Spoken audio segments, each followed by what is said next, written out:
बिस्मिल्लाहिर्रहमानिर्रहीम। अस्सलाम वालेकुम व्यूअर्स। ये पाकिस्तान पुलिस कोड का सेक्शन नंबर 37 है जो बात करता है cooperations by doing one of several acts constituting an offence. इस प्रोविजन में जो इम्पोर्टेंट चीज़ है जो आप याद रखने की ज़रूरत है वो है कोऑपरेशन। ठीक है, bye doing one of several acts यानी एक एक्ट है जिसको क्या कहते हैं कि किया जाता है सेवरल एक्ट्स के ज़रिए से। एक ऑफेंस है जिसको आप सीरीज़ ऑफ एक्ट से कमिट करते हैं, इन्हें कंस्टिट्यूट करते हैं। जब सीरीज़ ऑफ एक्ट्स मिलते हैं तो क्या होता है, कंस्टिट्यूट होता है क्या, एक ऑफेंस। तो फिर इस सूरत में जो लॉ है वो क्या कहता है, इन सेक्शन नंबर 37 जो है वो क्या कहता है कि अगर एक एक्ट जो है वो सीरीज़ ऑफ एक्ट से परफॉर्म किया जाए और उसमें लोगों की कोऑपरेशन भी शामिल हो तो फिर उन लोगों के लिए लॉ का क्या हुक्म है। अब इस सेक्शन पर टेक्स्ट देखते हैं। ये कहते हैं कि when an offence is committed by means of several acts, क्या है कि एक ऑफेंस है, राइट, ये एक ऑफेंस है और ये जब कंस्टिट्यूट होता है यानी ऑफेंस की कमीशन तक, ये कैसे कंस्टिट्यूट होता है, कहते हैं कि is committed by means of several acts, यानी एक एक्ट से ये ऑफेंस कंस्टिट्यूट नहीं हुआ बल्कि सेवरल एक्ट्स की यानी एक्ट्स की एक मुकम्मल चेन है, सीरीज ऑफ एक्ट्स है। स्मॉल स्मॉल एक्ट्स मिलकर, डिफरेंट एक्ट्स का पार्ट मिलकर यहाँ पे क्या कंस्टिट्यूट करते हैं, ऑफेंस कंस्टिट्यूट करते हैं। अब आगे कहता है कि whoever intentionally cooperates in the commission of that offence. अब ये तो ऑफेंस तो कमिट हुआ, हो गया। अब कमेंस की ऑफेंस की कमीशन से पहले ये जो प्रोसेस है ऑफेंस का, कहते हैं कि इसमें हु एवर, जो भी, इंटेंशनली, ये भी ज़रूरी है कि उनका इंटेंशन हो, उन्होंने कोऑपरेट किया हो इस एक्ट को कंस्टिट्यूट करने में, in the commission of that offense by doing any one of those acts। ये क्या है, सीरीज ऑफ एक्ट्स है, ये डिफरेंट एक्ट्स है, राइट, ये एक्ट्स के पार्ट्स हैं, आप ऐसे समझ आई, ठीक है। और कहते हैं कि अगर किसी ने यानी कोई शख्स है उसके इंटेंशनली, ये जो एक्ट्स है, यहाँ पे एक्ट्स लिखा हुआ है, ठीक है, ये एक्ट्स है, उस एक्ट्स में any one of those acts यानी उसमें से कोई एक जो रोल है वो प्ले किया हो, या कोई एक शख्स जो है उसने ये सारे जो सारा सीरीज है ये उसने खुद कमिट किया हो, इधर सिंगली और जॉइंटली, यानी यहाँ पे एक शख्स भी हो सकता है। फॉर एग्जांपल ए है, उसने ये ऑफेंस कमिट किया लेकिन इस ऑफेंस की कमीशन के लिए उसमें इतनी हिम्मत नहीं थी, या वो इतना चालाक था, या उस ऑफेंस की रिक्वायरमेंट मतलब वो ये समझ रहा था कि मैं ऐसे करूँ सीरीज़ में, अगर मैं इसको करूँ तो मुझ पर शक ना हो पाए, ठीक है। तो इस वजह से उसने यानी सिंगली, इंडिपेंडेंटली, इंडिविजुअली उसने क्या किया, इस ऑफेंस की कमीशन तक जो प्रोसेस है वो सीरीज़ में तय किया। तो भी सेक्शन 37 कहता है कि ए लायबल है for the commission of this offence, right. And अगर यहाँ पे जो जिक्र है जॉइंटली का, अगर ए के साथ कोई दूसरा बंदा है बी, या कोई तीसरा बंदा है सी, सो ऑन, जितनी भी लोग हैं वो इस सीरीज़ में इसके साथ शामिल हैं बाय कोऑपरेशन एंड इंटेंशनली, या तो वो इस हर एक सीरीज़ का पार्ट है, हर एक का पार्ट भी हो सकते हैं सब जॉइंटली मिलकर, राइट। एंड ये भी पॉसिबल है कि ए जो है वो ये पार्ट प्ले करे, बी जो है वो ये पार्ट प्ले करे, सी जो है वो ये पार्ट प्ले करे, लेकिन तीनों के बीच में क्या हो, कोऑपरेशन हो।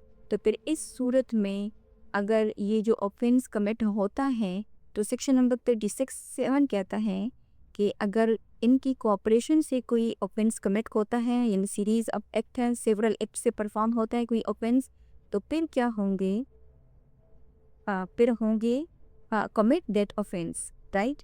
तो उस सूरत में ये जो हर एक है ये इस ऑफेंस की कमीशन के लिए क्या होगा, लाइबल होगा।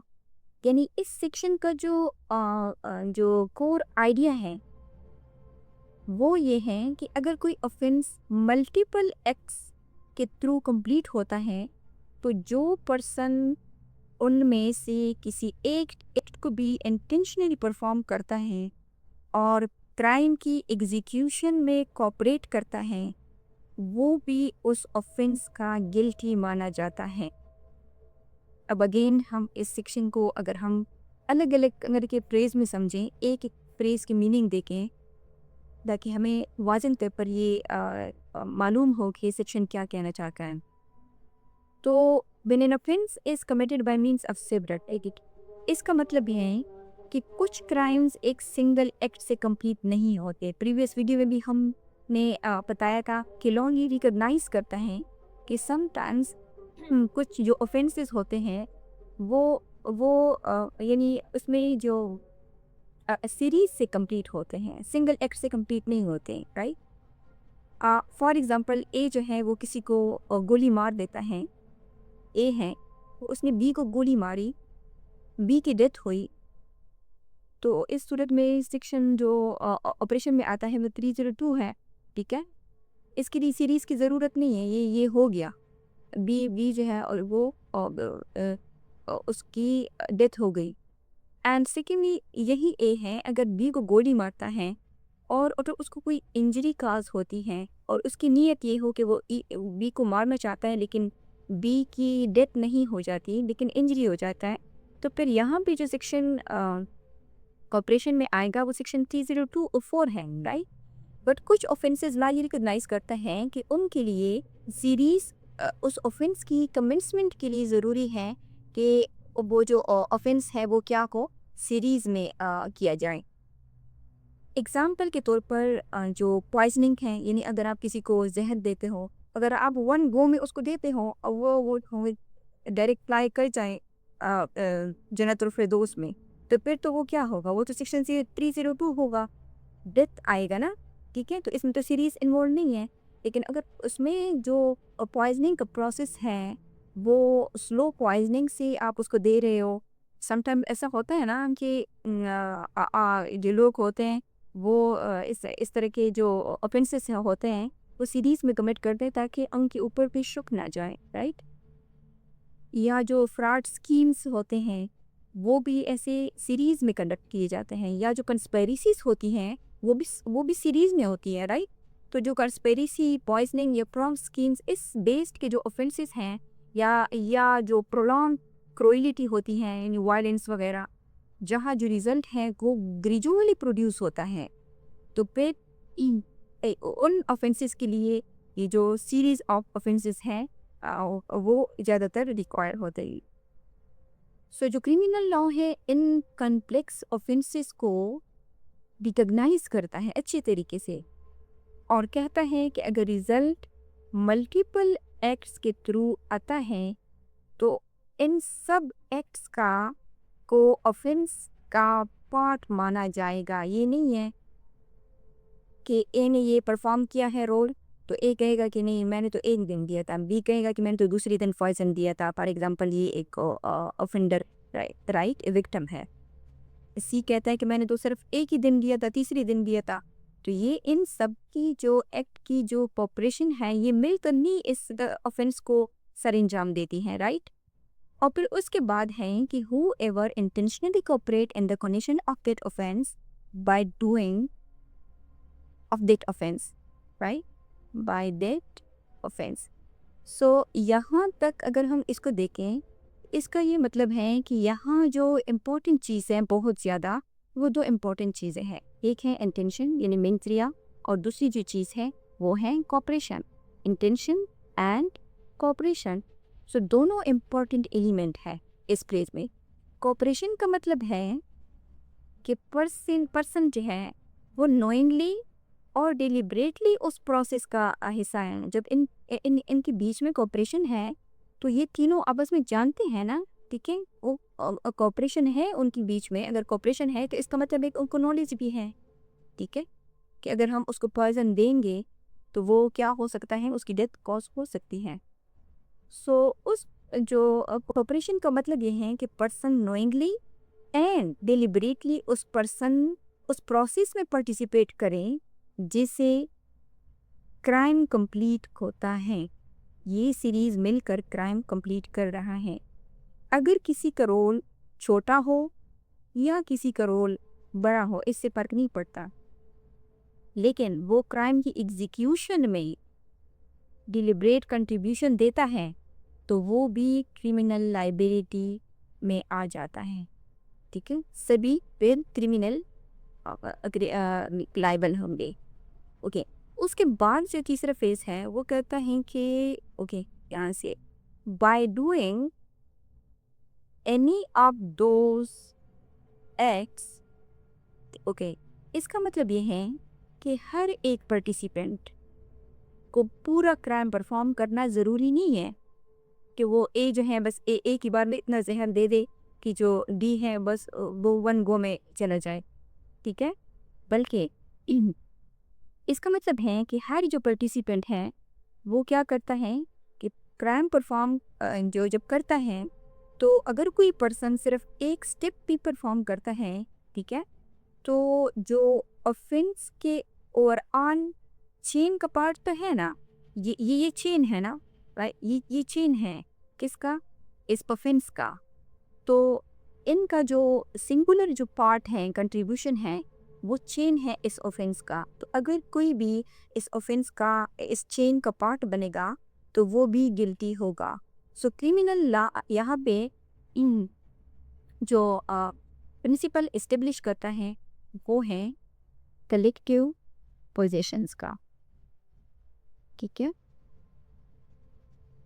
कलेक्टिव पोजेशन यानी सबकी कलेक्टिव एफर्ट से जो जो ऑफेंस जो है वो पॉज हुआ है। ओके, अब हो ओके, इसके बाद है आइदर सिंगली और jointly with any other person. Okay, बात ये कि इसमें सिंपल सी है कि चाहे ए जो है उसको सिंगली परफॉर्म करे सीरीज में, या जो सब हैं वो कोऑपरेटली जॉइंटली उसको परफॉर्म करें, हर एक जो है वो उसके लिए लाइबल होगा उस ऑफेंस के लिए।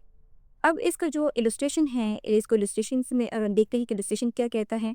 इलस्ट्रेशन ए बताता है कि A and B agree to murder Z by severally and at different times giving him small doses of poison। A and B क्या करते हैं, ए प्लस बी क्या करते हैं कि वो जी को मर्डर करते हैं। क्या करते हैं, मर्डर। और किस तरह मर्डर करते हैं, by severely means legal language में सिविली को मतलब है इंडिपेंडेंटली, सेपरेटली।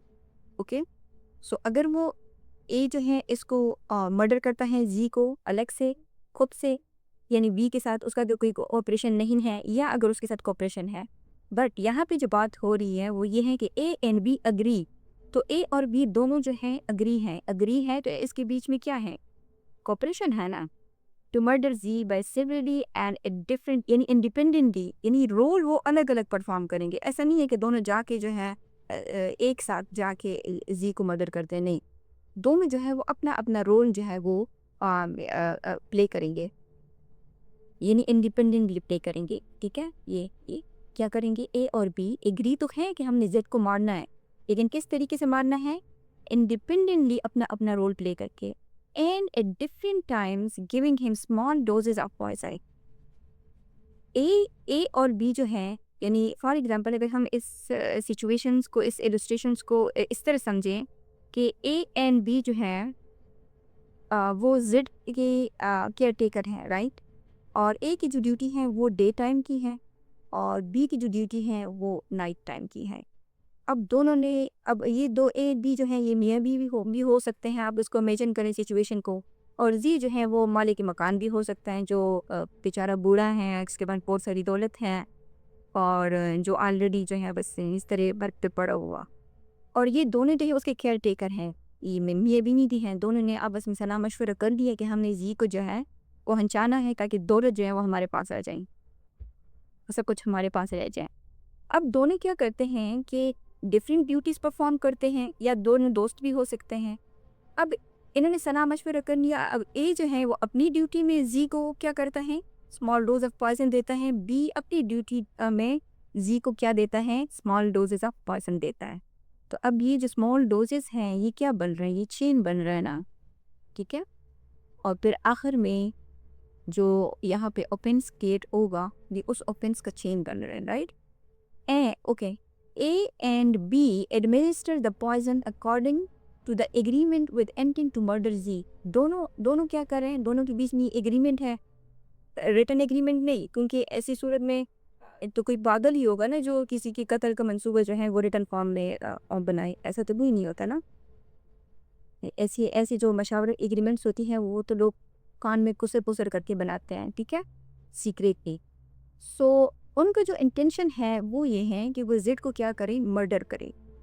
जी जो है वो dies from the effect of the several doses of poison so administered हैं, जो उसको स्मॉल डोजेस दिए गए हैं। जी बेचारा जो है वो ऑलरेडी बीमार था, बूढ़ा था, तो वो जो है वो इन जो ये जो स्मॉल डोजेस दिए जा रहे कि उसको, उसकी वजह से जो है वो क्या हो गया, उसकी डेथ हो गई क्योंकि तो ऑफेंस हो गया। अब यहाँ पे जो सेक्शन नंबर 37 है वो ये कहता है कि हेयर यानी इस सिचुएशन में, इस एग्जाम्पल में A and B intentionally cooperate, दोनों ने क्या किया था, इंटेंशनली, उनका इंटेंशन भी था, क्योंकि लॉ में हम कहते हैं, क्रिमिनल लॉ में, कि जब तक इंटेंशन ना हो ऑफेंस क्रिएट नहीं होता। दोनों का इंटेंशन था, दोनों की कोऑपरेशन थी, ठीक है, इन द कमीशन ऑफ मर्डर। दोनों मर्डर की कमीशन में दोनों का इंटेंशन भी शामिल था, कोऑपरेशन भी थी। And as each of them does an act by which the death is cause, दोनों ने वो काम किया ना कि जिसकी वजह से जो डेथ है वो कॉज हुई है। They are both guilty of the offence though their acts are separate. ये दिन को करता था, ठीक है, ये रात को करता था भी, उनके ऑफेंस डिफरेंट है, टाइमिंग डिफरेंट है, ठीक है, लेकिन चूंकि उनके बीच में इंटेंशन थी, उनके बीच में कोऑपरेशन थी, तो दोनों जो है वो they are both guilty of the offence, तो वो मर्डर के लिए सेम ऑफेंस उन पे लगेगा। अगरचे दोनों को जो एक्ट है वो क्या है, सेपरेट एक्ट है, दोनों ने मिलकर कोई जहर उसमें खाने में नहीं मिला के दिया, ठीक है, अलग अलग से उन्होंने अपना अपना पार्ट जो है वो टेक किया है। अब देखते हैं कि जो इलस्ट्रेशन नंबर बी है वो क्या कहती है। इलस्ट्रेशन नंबर बी बताती हैं कि A and B are joint jailer. A है और बी है, ये क्या है, जेलर्स है, राइट, तो जेल में ड्यूटी करते हैं। And is such have the charge of C, इन दोनों के पास जो ड्यूटी है वो क्या है, एक पर्सन है जी, जो कि एक जो जो जो कि जेल में है। इन दोनों की ये रिस्पॉन्सिबिलिटी है कि वो जिड को क्या करें। ओके, जी क्या है, वो एक प्रिजनर है, और ए बी क्या है, वो जो है वो जेलर है। Alternately for 6 hours at a time. Okay, दोनों के पास जी का चार्ज है, यानी टेक केयर का, या उसकी जो ड्यूटीज होती है, लुक आफ्टर, राइट। सो ए की जो ड्यूटी है वो क्या है, 6 आवर है, और बी की जो ड्यूटी है वो भी 6 आवर है। फॉर एग्जांपल ये सुबह 8 बजे से स्टार्ट होती है इसकी ड्यूटी, और शाम फॉर एग्जांपल 6-7 तक जितनी भी 6 आवर्स बनते हैं, और फिर इसकी जो ड्यूटी है वो नाइट टाइम में बनती है, राइट। ये इसकी डे में हो गई और इसकी नाइट में हो गई। अब A and B intending to cause Z death, दोनों जेलर आपस में सलाह मशवरे से क्या करते हैं, इंटेंशन रखते हैं कि वो जी को क्या करेंगे, उसको मारेंगे। नोइंगली, नॉलेज भी है, और कोऑपरेट भी कर रहे हैं दोनों, in causing that affect by illegally omitting. Okay, अब यहाँ पे जो section number A and B में ओमिशंस की बात नहीं की, यहाँ एक्शन की बात थी, और जो पॉइजन देना है वो क्या है, वो एक्शन है ना, एक्ट है। और यहाँ पे चूंकि जो ए एंड बी है वो क्या है, वो जॉब होल्डर्स हैं, उनकी ये ड्यूटी है, जेलर्स हैं कि वो अपने जो प्रिजनर्स हैं उनको क्या करे, उनकी लुक आफ्टर करे, राइट। तो अमेजन्स जो है वो जब कोई लॉ में अपनी ड्यूटी परफॉर्म नहीं करता तो उसको क्या कहते हैं, अमेजन्स कहते हैं। तो ये यहाँ पर ए और बी क्या कर रहे हैं, कहते हैं कि वो आपस में कोऑपरेट भी कर रहे हैं, उनका इरादा भी है जी को कत्ल करने का, और उस कत्ल के इरादे में उन्होंने ये भी सोचा है कि हमने कोऑपरेशन करनी है। Causing death effect by illegally omission, और किस तरह करनी है, इलीगल अमेजन्स के ज़रिए से करनी है। Each during the time of his attendance, यानी ए जो है वो डे टाइम में, बी जो है वो नाइट टाइम में, ठीक है, अपनी अपनी अटेंडेंस के दौरान। तो furnish Z with food supply, अब ये उनका तरीक़ाकार है कि हम क्या करेंगे, supply to them for that purpose, कि हम जो है जी को जो फूड है वो उसको नहीं, यानी उनकी ज़िम्मेदारी है कि उनको फूड सप्लाई करें। पर इन्होंने क्या करना है कि वो इन्होंने अपनी इलीगल अमेजेंस के ज़रिए से जी का डेथ जो है उसका इंटेंशन बनाया हुआ है। जी बेचारा जो है वो हंगर की वजह से मर जाता है। अब इस सिचुएशन में ये एक्ट नहीं है, ये इलीगल अमेजन है। क्या है, इलीगल अमेजन।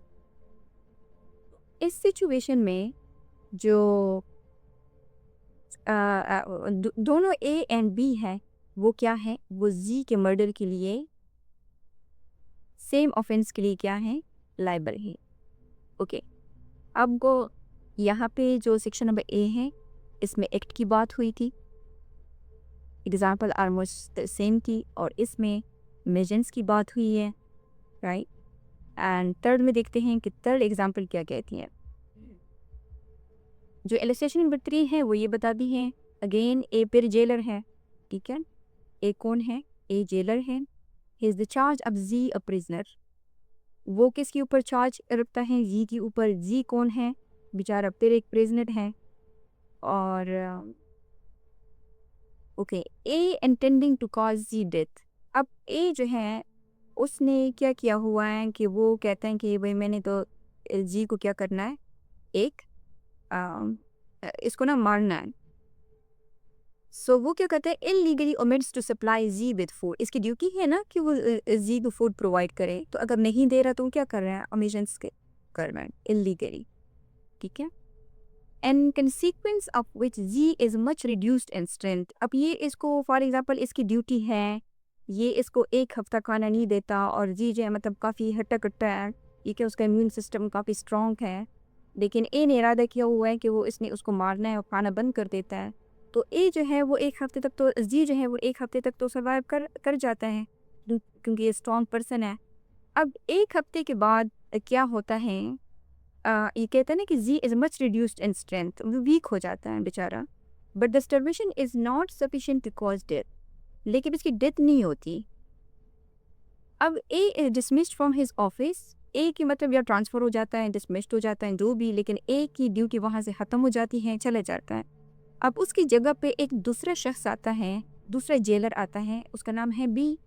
अब बी जो है वो ए को सक्सीड जब करता है, तो B without pollutions are cooperating with A, इन दोनों के बीच में कोई कोऑपरेशन नहीं है, ठीक है। With A illegally omits to supply Z with food, अब इन दोनों के बीच में कोऑपरेशन नहीं है, लेकिन ये बी भी चाहता है कि वो जी को क्या करे, उसको कत्ल कर दे। यानी ऐसा हो सकता है ना कि समटाइम्स आप इसकी मिसाल ऐसे दे सकते हैं कि ये कोई पॉलिटिकल प्रिजनर है, कोई हाई पॉलिटिकल प्रिजनर है, जो जिसकी जो पॉलिटिकल पार्टी है वो ए और बी की पार्टी नहीं है, ठीक है, और दोनों जो है वो इंडिविजुअली इससे नफरत करते हैं, और दोनों जो है बस ये मंसूबा बनाते हैं कि ठीक है अगर हम इसको रास्ते से हटा देंगे तो हमारी जो अपनी जो पॉलिटिकल पार्टी है उसके जो लीडर्स हैं उनके लिए क्या हो जाएगा, यानी रास्ता हमवार हो जाएगा। तो अब ए और बी जब ए की जगह सक्सीड करता है तो बी को इल्म नहीं, बी और ए के बीच में कोई कोऑपरेशन नहीं है जी को मारने के लिए, लेकिन दोनों जो जो बी है वो भी सेम यही इंटेंशन रखता है कि उसने जी को मारना है। Knowing that he is likely thereby because Z death, कहते हैं कि वो क्या करता है कि जो ओमिट करता है सप्लाई जी विद फूड, कि वो जी को फूड देना बंद कर देता है, और उसको ये मालूम होता है कि अगर मैं उसको फूड नहीं दूंगा तो उससे क्या हो सकती है, जी की डेथ कॉज हो सकती है। अब बेचारा जो जी है वो कब तक बर्दाश्त करता रहे पाके, ठीक है। तो बस वो फिर पाके बर्दाश्त करते करते बी के जो इलीगल ओमिशंस है उससे एक दिन बस आखिर में उसकी डेथ काज हो जाती है, डाइज ऑफ हंगर। अब बी जो है इज गिल्टी ऑफ मर्डर। अब इस केस में ए तो चला गया था, मे बी उसकी ट्रांसफर हो गई थी या ये जो भी रीज़न हो, ठीक है। अब जो बी ने उस एक्शन को जब कंटिन्यू रखा, उसके एक्शन की वजह से जो ऑफेंस है वो कमेंस हुआ, तो वो जो जो जो बी है वो ऑफेंस के लिए, ये मर्डर हो गया ना, ऑफेंस क्या है इस केस में, मर्डर है। तो बी जो है वो उस मर्डर के लिए लायबल है। एज बट यहाँ पे ये देखें, as A didn't cooperate with B, जबकि दोनों के बीच में कोऑपरेशन नहीं था, तो ए जो है is guilty only for an attempt to commit murder. A ने की तो यही काम किया था ना कि वो उसको खाना नहीं देता था जी को, ठीक है। लेकिन चूंकि दोनों ए प्लस बी के बीच में कोऑपरेशन जो थी वो नहीं थी, इस वजह से जो ए की जो ये सीरीज ऑफ एक्ट है ना, ठीक है, जो कि आखिर में फिर क्या बनता है, ऑफेंस बनता है। तो ए का जो एक्ट था, ए ने जहाँ तक अपनी सीरीज की उसकी वजह से ये ऑफेंस जनरेट नहीं हुआ। फिर जब बी ने इसकी आगे की सीरीज को कंटिन्यू किया, उसकी वजह से जब अब ऑफेंस कमिट हो गया मर्डर का, तो अब बी जो है वो इस ऑफेंस के लिए लायबल है, जबकि जो ए है वो इस ऑफेंस के लिए, उस ऑफेंस के लिए लायबल है, ये मर्डर के लिए 302 के लिए लायबल है, और जो ए है वो 324 यानी कि जो अटेम्प्ट टू डेथ है उसके लिए ये लायबल होगा। सो जो लीगल थ्योरी में जो सेक्शन नंबर 37 है, वो उसका जो रिलेशन है वो सेक्शन नंबर जो 34 है, और इसके अलावा जो सेक्शन नंबर 36 है, इसके साथ सेक्शन 37 जो है, ये सारे जो सेक्शंस हैं ये बस में इंटरकनेक्टेड हैं। क्योंकि जो सेक्शन नंबर 34 है वो बात करता है कॉमन इंटेंशन की, और जो सेक्शन नंबर 36 है वो बात करता है एक्ट और ओमेजन्स की, जबकि जो सेक्शन नंबर 37 है वो इन दोनों का जो आइडिया है उसको क्या करता है, उसको एक्सटेंड करता है, और कहता है कि जब भी कोई offence multiple acts in series of act से कंप्लीट होता है, तो जो पर्सन एक्ट्स में से किसी एक एक्ट में भी इंटेंशनली कोऑपरेट करता है तो वो भी ऑफेंस का गिल्टी होगा। सो जो कंसेप्चुअली जो सेक्शन नंबर 37 है, ये क्रिमिनल लॉ का एक इम्पॉर्टेंट जो प्रिंसिपल है हाईलाइट करता है, और वो प्रिंसिपल ये है, ये सेक्शन कहता है कि क्राइम एक कलेक्टिव प्रोसेस भी हो सकता है। क्या हो सकता है, ये क्राइम है, ये एक कलेक्टिव प्रोसेस भी हो सकता है, जहाँ हर पार्टिसिपेंट का छोटा एक्ट भी फाइनल हार्म प्रोड्यूस करने में रोल प्ले करता है। सो लॉ सिर्फ फाइनल एक्ट को, फाइनल जो एक्ट है करने वाले को, यानी अगर बी है इस केस में, तो उसको पनिश नहीं करता, बल्कि उन सब को रिस्पॉन्सिबल ठहराता है जो इंटेंशनल कोऑपरेशन के साथ ऑफेंस के एग्जीक्यूशन में कंट्रीब्यूट करते हैं। सो जो सेक्शन नंबर 37 है उसकी जो इम्पोर्टेंट जो चीज़ है, जो इसकी जो बेस है वो क्या है, इंटेंशनल कोऑपरेशन, कि कोऑपरेशन भी हो और वो कोऑपरेशन इंटेंशनल भी हो। अगर उसमें इंटेंशन नहीं है तो फिर सिनारियो डिफरेंट होगा, ठीक है। फिर जो इससे प्रीवियस सेक्शन था उसमें हमने ये पढ़ा था ना कि अगर नॉलेज और इंटेंशन नहीं है तो फिर वो सेम ऑफेंस के लिए वो लायबल, वो क्रिमिनल ऑफेंस के लिए फिर लायबल नहीं है। सो यहाँ पर कोऑपरेशन भी ज़रूरी है, इंटेंशन भी ज़रूरी है। अब हम देखते हैं सेक्शन नंबर 38 को। ओके, सो सेक्शन नंबर 38 क्या कहता है? सेक्शन नंबर 38 कहता है कि persons concerned in criminal act may be guilty of different offenses. सो जो ये जो सेक्शन है इसका जो कोर या सेंट्रल आइडिया है वो ये है कि अगर एक ही क्रिमिनल एक्ट में कई लोग पर्सन्स यानी मल्टीपल लोग कई लोग इन्वॉल्व हों, ठीक है, और तो ज़रूरी नहीं है कि सब पर क्या होगा, सेम ऑफेंस होगा, मे बी गिल्टी। यानी अगर कई लोग जो हैं वो एक एक्ट करते हैं, एक ऑफेंस करते हैं, कहते हैं कि मे be guilty of different offences. एक एक्ट परफॉर्म हुआ, किसने परफॉर्म किया, डिफरेंट लोगों ने परफॉर्म किया, डिफरेंट पर्सन्स ने परफॉर्म किया। अब यहाँ भी लॉ क्या, सेक्शन 38 क्या कहता है कि ज़रूरी नहीं है कि इस एक्ट के लिए उनको सिमिलर लाइबिलिटी हो, ठीक है, बल्कि ऐसा हो सकता है कि वो जो डिफरेंट पर्सन्स हैं वो डिफरेंट ऑफेंसेस के लिए लाइबल हों। अब देखें, क्या ये अजीब सी बात नहीं है? आप कहेंगे कि ऊपर सेक्शन 34 में कहेंगे अगर इंटेंशन और कोऑपरेशन हो, सब ने कोऑपरेशन किया है एक साथ, तो फिर सब जो है वो क्या होंगे, वो ऑफेंस कंस्टिट्यूट करता है और वो सब लायबल होंगे।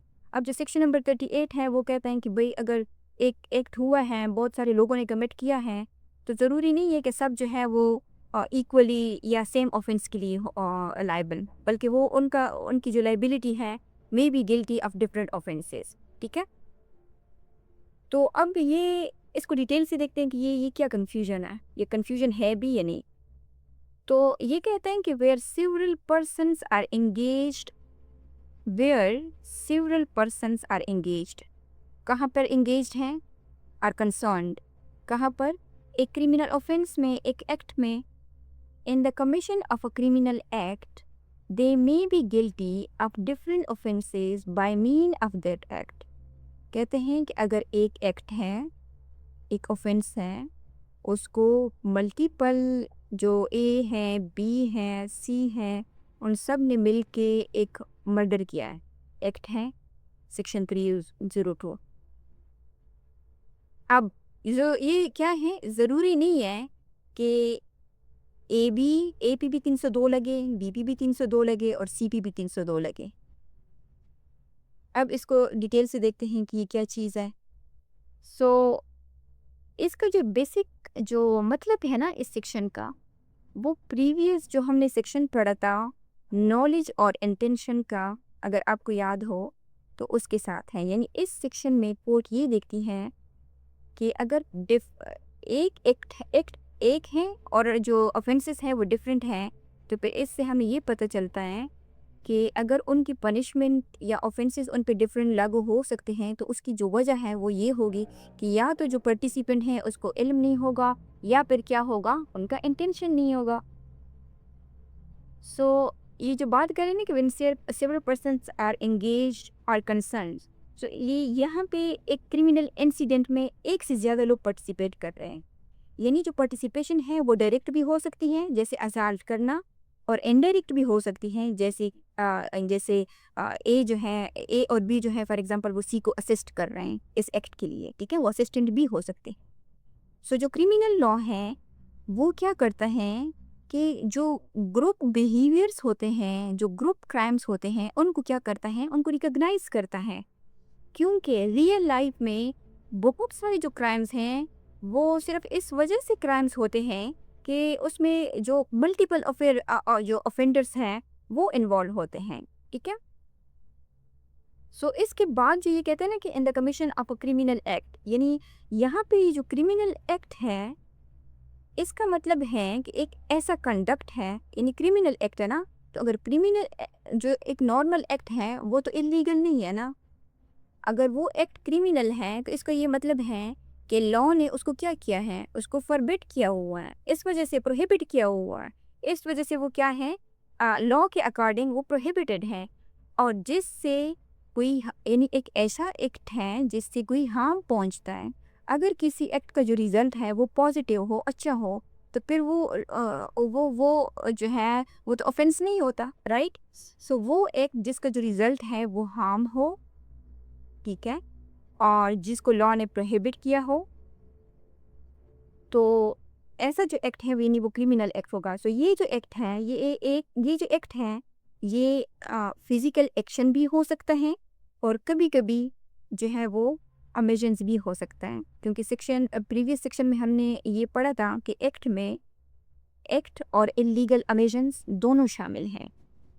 ठीक है, इलीगल अमेजन। ओके, यानी जो सेक्शन नंबर जो 32 और जो 36 है उसमें ये क्लियर किया गया था इस चीज़ को, राइट। ये जो एक्ट और अमेजन का कंसेप्ट है।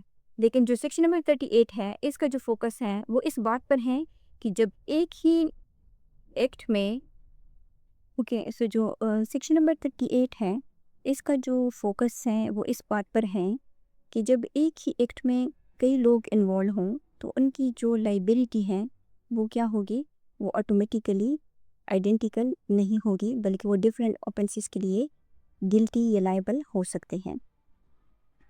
और इस सेक्शन पर जो लास्ट पार्ट है ये है कि they may be guilty of different offences by means of that act. यानी एक ही इंसिडेंट में अलग अलग पार्टिसिपेंट पर डिफरेंट जो क्रिमिनल लाइबिलिटी है वो लागू हो सकती है। इसका रीज़न ये है कि क्रिमिनल लॉ में लाइबिलिटी सिर्फ एक्ट पर डिपेंड नहीं करती। किस पर डिपेंड नहीं करती? सिर्फ एक्ट पर डिपेंड नहीं करती, बल्कि जो लाइबिलिटी है उसमें जो चीज़ें शामिल हैं वो है मेंसरिया, यानी गिल्टी माइंड, इंटेंशन, और इसमें यानी मेंसरिया में जो इसमें 3 चीज़ें आती हैं, नॉलेज हो गया और इसके अलावा इंटेंशन हो गया एंड इसके अलावा जो इसमें चीज़ है वो है मोटिव।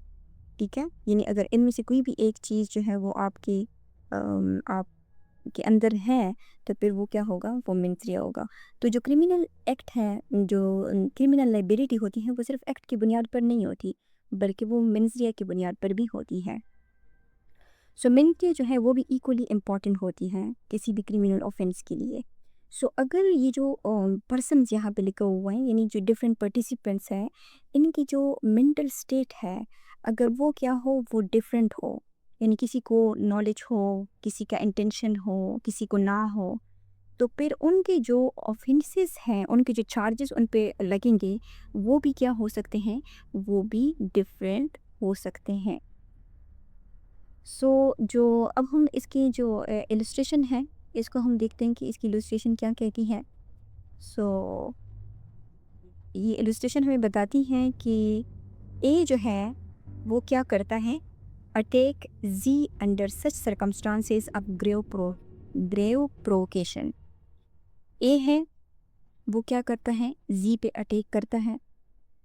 ठीक है, किन सर्कमस्टांसेस में, ग्रेव प्रोवोकेशंस में। ग्रेव प्रोवोकेशंस लॉ में कहते हैं कि जब कोई आपको इंस्टिगेट करता है, इश्तियाल दिलाता है सडनली, ठीक है, या आप सडनली ऐसा कुछ देखते हैं या कोई आपको इंस्टिगेट कर देते हैं जिससे आप सडनली गुस्से में आ जाते हैं, इश्तियाल में आ जाते हैं और आपका कोई इंटेंशन नहीं होता एक ऑफेंस कमिट करने का, लेकिन उस प्रोवोकेशन की वजह से अगर आप कोई ऐसा एक्शन परफॉर्म करते हैं जिसकी वजह से दूसरे को हार्म पहुंचता है, वो ऑफेंस हो जाता है, तो फिर वो क्या होगा, वो ग्रेव प्रोवोकेशन होगा। अब ए जो है वो जी पे अटैक करता है इन सर्कमस्टांसिस में, ग्रेव प्रोवोकेशन की सर्कमस्टांसिस में। ठीक है, और जो जिसकी वजह से क्या होता है, that his killing of Z would be only culpable homicide not amounting to murder. ये समझना बहुत इम्पोर्टेंट है। ए ने क्या किया कि ए ने जी को सादा अल्फाज में क्या किया, मर्डर किया। अब यहाँ पे मर्डर तो हो गया, लेकिन यहाँ पे जो सिचुएशन सर्कमस्टांसिस की जो बात हो रही है कि सर्कमस्टांसिस क्या थे, सर्कमस्टांस है एक ग्रेव प्रोवोकेशन, यानी जी ने जो है उसको इश्तियाल दिलाया था, जिसकी वजह से ए जो है वो बहुत ज़्यादा गुस्से में आ गया और ए ने ऐसे स्टेप्स उठाए जिसकी वजह से जी का मर्डर हो गया। अब बी है हैविंग इल विल टुवर्ड जी। अब एक दूसरा शख्स है बी, वो क्या करता है कि जिद से नफरत करता है, यानी उसकी तरफ क्या कहते हैं, इल विल रखता है। एंड उसका जो इरादा है, उसकी जो इंटेंशन है वो क्या है, वो चाहता है कि वो उसको किल करे, जी को किल करे। And not having been subject to the provocation, यानी जेड ने बी को इन्वेस्टिगेट नहीं किया। दो सिचुएशंस हैं। Subject to the provocation, assist A in the killing, वो क्या करता है कि इसके दिल में जिद के लिए क्या है, नफरत है। जिद ने इसको इंस्टिगेट नहीं किया, लेकिन ये बी क्या करता है कि ये बी जो है ये ए को असिस्ट करता है, किस में, जी की किलिंग में। दो A and B are both engaged in causing Z, दोनों ने मिलकर किया ना, इसका इंटेंशन था, इसने इसको वो किया, असिस्ट किया किलिंग में। और लेकिन एंगेज तो दोनों हुए ना, किस में, causing Z death. So B is guilty of murder, B जो है यहाँ पर वो मर्डर के लिए गिल्टी है। And A is guilty only of culpable homicide, और ए जो है वो मर्डर के लिए लाइबल नहीं है, बल्कि कल्पेबल होमोसाइड के लिए अमाउंट है। अब जो इम्पोर्टेंट चीज़ है, इस सेक्शन ने हमें ये बताया कि अगर एक ऑफेंस हो जाता है, राइट, एक ऑफेंस हो जाता है, यानी डिफरेंट पर्सन उसको कमिट करते हैं। फॉर एग्जांपल इस जो इलस्ट्रेशन है उसमें ए और बी है, ठीक है, जिन्होंने जी के अगेंस्ट जो है इस ऑफेंस को कमिट किया, राइट। अब ये क्या है, ये डिफरेंट पर्सनस हैं अकॉर्डिंग टू प्रोविजन नंबर 38। ये डिफरेंट पर्सनस हैं जो एक एक्ट में इन्वॉल्व है, क्रिमिनल एक्ट में इन्वॉल्व हैं। ये आप यहाँ पर देख सकते हैं, क्रिमिनल एक्ट, और जो ऑफेंस कमिट हो गया। अब लेकिन जो दोनों है, वो एक जो है वो मर्डर के लिए है, और दूसरे जो है वो कल्पेबल होमोसाइड के लिए है। अब इम्पॉर्टेंट चीज़, यानी दोनों जो है उनकी जो ऑफेंसेस है वो डिफरेंट है, राइट। एक्ट उन्होंने एक सेम परफॉर्म किया, मर्डर ही किया है, लेकिन जो दोनों की चार्जेस हैं दोनों पे, वो क्या होंगे, वो डिफरेंट लगेंगे। अब यहाँ पे जो इम्पोर्टेंट चीज़ है, जो मे बी अब कंफ्यूज करे, जो इलस्ट्रेशन में आई है, वो ये है कि मर्डर क्या चीज़ है, होमिसाइड क्या चीज़ है। एंड ये जो सेंटेंस हैं, ये मे बी आपको कंफ्यूज कर सकता है। जो इलस्ट्रेशन में जो second sentence, culpable homicide not amounting to murder, ये यहाँ से आप देख सकते हैं, culpable homicide not amounting to murder, कि ये क्या चीज़ है, ठीक है। कल्पेबल होमिसाइड क्या है और नॉट अमाउंटिंग टू मर्डर क्या है। तो हम इसको क्या करते हैं, हम इसको अभी समझ लेते हैं। ओके, सो सबसे पहले ये समझते हैं कि होमिसाइड क्या है। होमिसाइड जो है वो है काजिंग डेथ, यानी किसी को कत्ल करना क्या है, वो होमिसाइड है। यानी जो कल्पेबल हैं उसका मतलब है कि ब्लेम वर्दी, यानी लीगली रिस्पॉन्सिबल।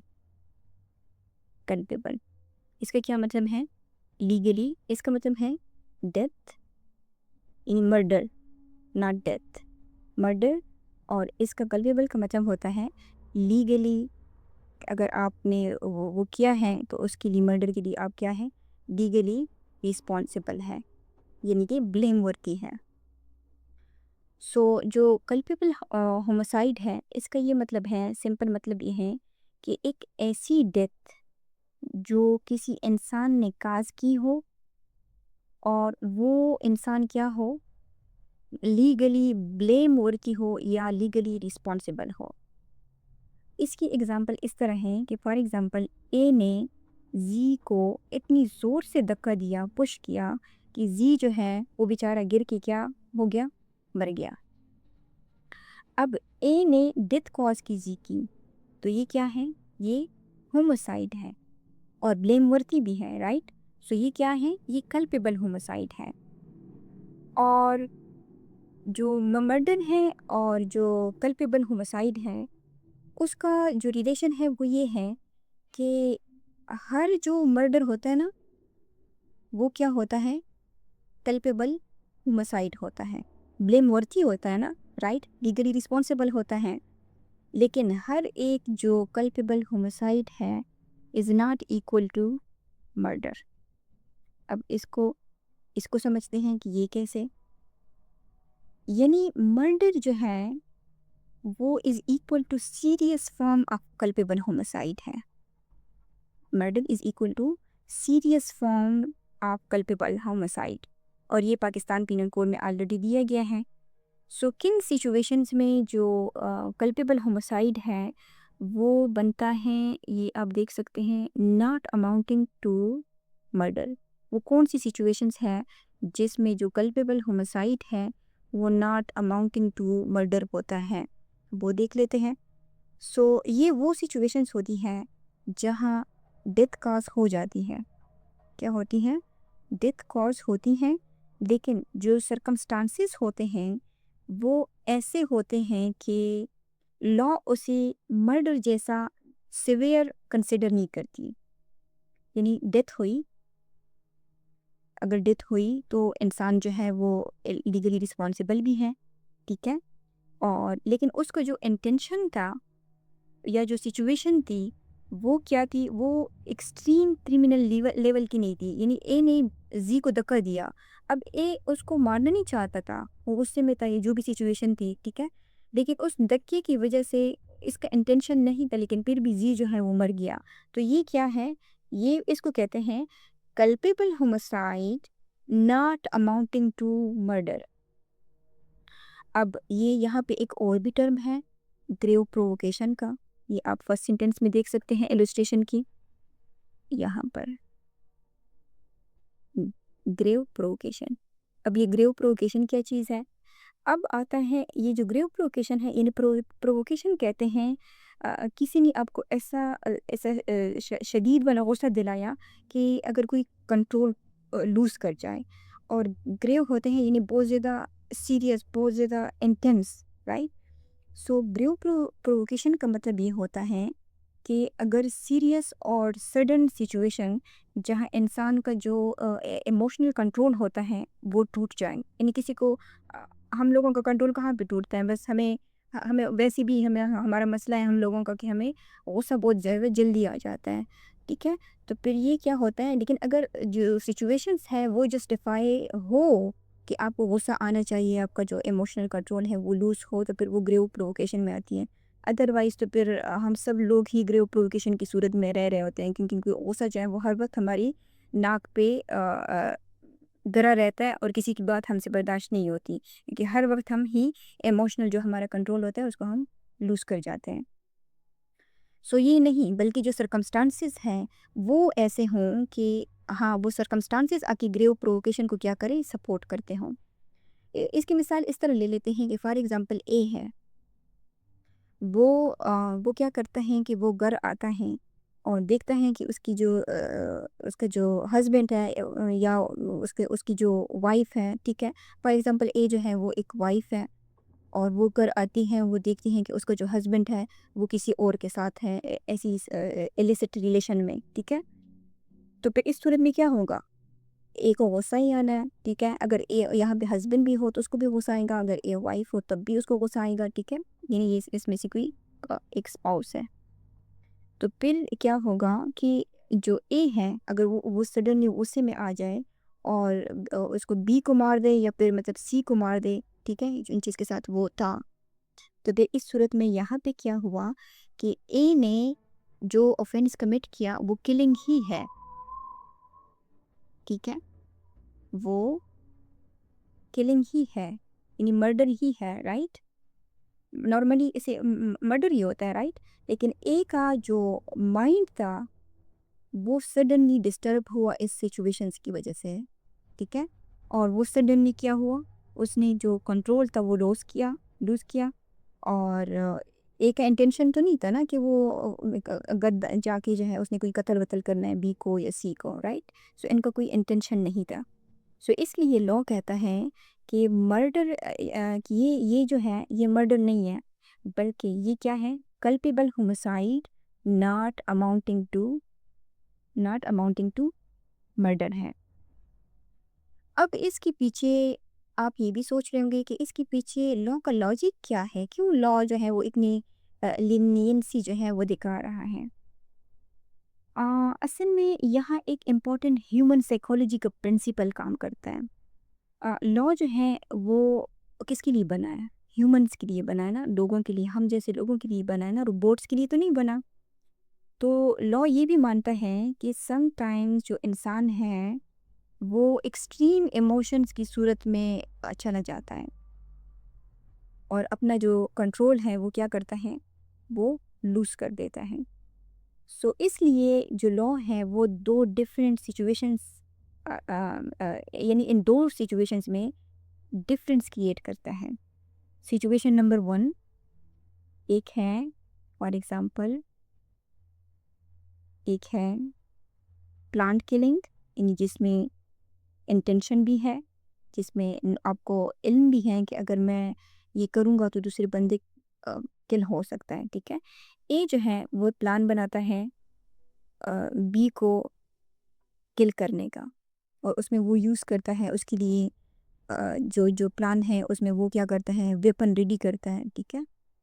वेपन रेडी करता है और बी को कत्ल कर देता है कि ये क्या है, ये मर्डर है। और एक दूसरी सिचुएशन है कि अ, एक प्लांट किलिंग है और दूसरी जो है वो सडन सडन सडन सिचुएशन है, ठीक है, सडन रिएक्शन है। और इसमें क्या होता है कि ए क्या करता है, ए को शॉक मिलता है, जैसे वो गिर जाता है, वो अपने स्पाउस को देखता है किसी ऐसी रिलेशन में, किसी ऐसी सिचुएशंस में, या कोई और भी वजह हो सकती है, राइट। तो फिर इस पे आप कोई भी ऐसा एग्जांपल फिट कर सकते हैं जिसमें जो सडन प्रोवोकेशंस है वो जिसमें बंदा जो है वो सडन प्रोवोकेशन में आए। सो ए क्या करता है कि वो डायरेक्ट में रिएक्शन में आ जाता है और फिर इस सूरत में वो क्या करता है कि उस सडन प्रोवोकेशन की वजह से यहाँ पे उसका नो इंटेंशन था उसको कत्ल करने का, बट उस सडन प्रोवोकेशन की वजह से, उस सर्कमस्टांसिस की वजह से वो बी को क्या कर देता है, किल कर देता है। तो ये मर्डर नहीं है, बल्कि ये क्या है, कल्पेबल होमिसाइड है, कल्पेबल होमिसाइड। सो जो सेक्शन जो 38 है वो जिस चीज़ के बारे में बात करता है वो है, ओके, वो किसके बारे में बात करते हैं कि अगर एक एक्ट में मल्टीपल लोग जो है वो इन्वॉल्व हैं, मल्टीपल लोग इन्वॉल्व हैं और ज़रूरी नहीं है कि उनका जो ऑफेंस हो वो भी सेम हो।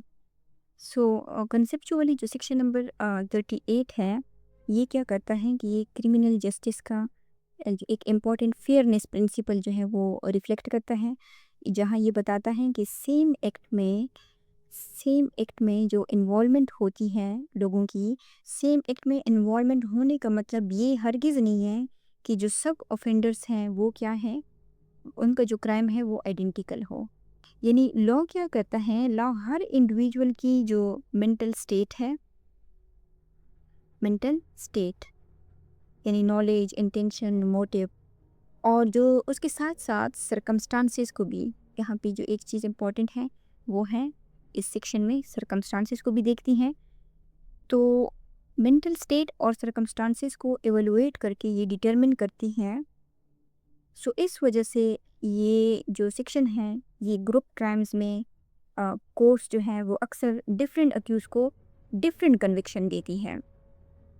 आपने देखा होगा कि फॉर एग्जांपल अगर समटाइम्स ऐसा होता है कि मर्डर की एफआईआर आती है, उसमें कई अक्यूज़ शामिल होते हैं।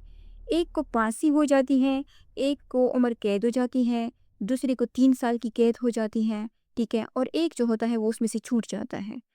अब ये सारे जो है वो सेम एक्ट में इन्वॉल्व थे, मर्डर मर्डर में, राइट। लेकिन ए बी सी तीनों की जो पनिशमेंट है वो डिफरेंट होती है। वो क्यों? Because of their mental state and because of their circumstances, ठीक है। तो कोर्ट जो है वो इन सारी चीज़ों को एवेलुएट करती है, यानी सरकमस्टांसेस को, विटनेसेस को, जितने भी एविडेंस होते हैं, तो इन सब को क्या किया जाता है, एवेलुएट किया जाता है। और यहाँ पे जो एक इस सेक्शन के साथ जो एक इम्पॉर्टेंट बहुत इम्पॉर्टेंट बात है जो मैं आपको बताना चाहती हूँ वो ये है कि अगर ज़िंदगी में कभी भी आप की ज़िंदगी में ऐसे हालात आएँ कि आपको किसी के ऊपर एफआईआर दर्ज करनी पड़ जाए जो ज़रूरी हो, ठीक है, तो फिर उस सूरत में आप ये करें कि आप सिर्फ उन लोगों को नॉमिनेट करें जो कि उस एक्शन का, उस ऑफेंस का पार्ट थे। हमारी सोसाइटी में क्या होता है कि हमारी सोसाइटी में जब कोई एफआईआर होती है तो सारे जो ख़ानदान के तगड़े लोग होते हैं ना, उन उन सब की जो नाम है वो एफआईआर में डाल देते हैं। फिर आप देखते हो कि फिर एक-एक करके जो है वो सारे छूटना शुरू हो जाते हैं। फिर उसमें जो मेन ऑफेंडर होता है उसके लिए वो राह हमवार कर देते हैं। फॉर एग्ज़ाम्पल, अगर आप एफआईआर में एक एफआईआर है उसमें 3 लोगों ने हिस्सा लिया था, ठीक है? और आप चौथे का नाम जो है वो वैसे ही उसमें शामिल कर देते हैं। और वो जो चौथा बंदा था वो उस वक़्त मौके पे था ही नहीं। फॉर एग्ज़ाम्पल, वो किसी और सिटी में था और वो कोर्ट में ये दिखा दे, मतलब उसकी जो जो बस टिकट है फॉर एग्ज़ाम्पल, वो ये दिखा दे कि सर मैं तो इस मौके पर था ही नहीं। तो फिर क्या होगा? ये तो छूट गया ना। उसने तो अपना जो प्रूफ़ है उसने साबित कर दिया कि मैं तो नहीं था। तो फिर इस सूरत में ये जब छूट गया तो फिर ऑटोमेटिकली क्या होता है कि बाकी जो एक्चुअल कल्प्रिट्स होते हैं ना, उनके लिए फिर लोग क्या करते हैं कि अपने गलत फ़ैसले की वजह से उनके लिए भी जो एफआईआर होती हैं वो कमज़ोर हो जाती हैं। फिर उसकी वजह से सारे एविडेंस कमज़ोर पड़ जाते हैं। तो फिर जो मुजरिम हैं वो छूट जाते हैं। क्योंकि अगर आपकी एफआईआर में ज़रा से भी जोल आ जाए और वो अक्यूज़ के फ़ेवर में जाए, तो अक्यूज़ जो हैं कहते हैं कि accuse is the favourite child of law. अगर ज़रा सा भी, अगर 100 में से 1% भी जो एविडेंस हैं वो 99% आपके फ़ेवर में है, 1% जो है अगर वो अक्यूज़्ड के पर्सन में फ़ेवर में है, तो लॉ क्या करती हैं कि वो 1% को प्रेफ़र करती हैं। क्योंकि यहाँ पे एक दूसरा लीगल प्रिंसिपल एस्टेब्लिश होता है कि लॉ कहती है कि आप बेशक 100 जो गुनहगार हैं उनको आप छोड़ दें, लेकिन किसी एक इनोसेंट को आप सज़ा ना दें, राइट? तो फिर उस शख़्स का जो फ़ायदा है, जो बेनिफिट ऑफ डाउट है वो किसको जाता है? वो अक्यूज़ को जाता है। तो ये आपके लिए एक ऐसा जो एक प्रैक्टिकल गुर था जो कि आम लोगों को इस बात का इल्म नहीं होता, तो वो अपने जो रोज़मर्रा के जो लड़ाई झगड़े होते हैं उसमें क्या करते हैं कि उसमें वो फिर एक्स्ट्रा जो लोग होते हैं जो उस एक्शन में ऑफेंस का पार्ट नहीं होते उनको भी शामिल कर देते हैं। तो अगर ज़िंदगी में ऐसे कभी भी खुदा न ख़ास्ता ऐसी सिचुएशंस आएँ, तो आप हमेशा उन लोगों के नाम एफआईआर में दर्ज कराएँ जो कि हो, उसमें उसका पार्ट हो, मेन पार्ट हो। सो ये आज के हमारे section number 37 and section number 38 था। आई होप आपने कुछ नया सीखा होगा। और अगर आपको वीडियो पसंद आई है तो आप इसको लाइक करें, शेयर करें और चैनल को सब्सक्राइब करें। Thank you.